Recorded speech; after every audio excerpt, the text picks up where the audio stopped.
کھڑے ہو کے میرے مسائل پڑھا. اے خدایا اے میرے معبود، تجھے زینب کے نیلے بازوؤں کا واسطہ، تجھے سکینہ کے پیر میں پڑے چھالوں کا واسطہ، تجھے سجاد کے ہاتھوں سے ٹپکتے ہوئے خون کا واسطہ. اے خدایا جیسے تو نے تمام روزوں پہ مزارات پہ ہم سب کو گنبد و سایہ دیکھنا نصیب کیا، موت سے پہلے جنت البقیع پہ بھی سایہ دیکھنا نصیب کر دے. خدایا ہم سب کے مرحومین کو غریق رحمت کر دے، ہم سب کے مرحومین کے درجات کو بلند کر دے. مرحوم سکھ جعفر اور بہت سے ایسے اہل بیت کے محب و دیوانے، پروردگار ہم سب کے درجات کو بلند کر دے.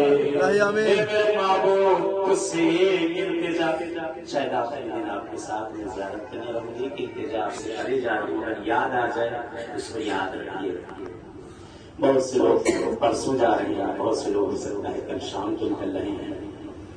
بڑے جو زیارتیں کی ہیں آسان نہیں ہے یہ زیارتیں کرنا، پہنچانے ہیں. یہ اجر جو ملا ہے اس کو بچانا بڑا مشکل کام ہے، اس کو بچانا بہت مشکل، واللہ بہت مشکل کام. کربلا سے باہر سے بچا کر لے جاؤ بہت بڑا کمال ہے.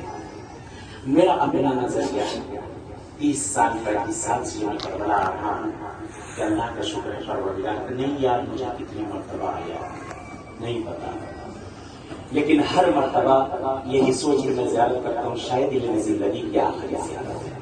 چھٹے امام کی بھی روایت ہے کہ ہر نیک کام کو آخر کر کے کرو کہ مزہ آئے گا.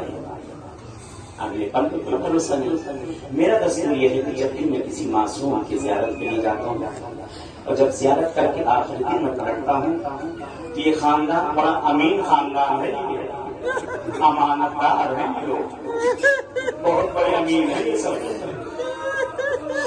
اپنی امانت رکھا دیتے ہیں.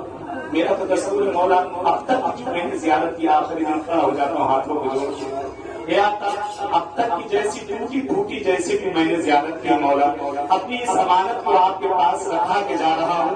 جب روز محشر پورے صراط قبر جہاں ضرورت پڑے تو دے دیجیے گا، یہ امانت رکھا کے جا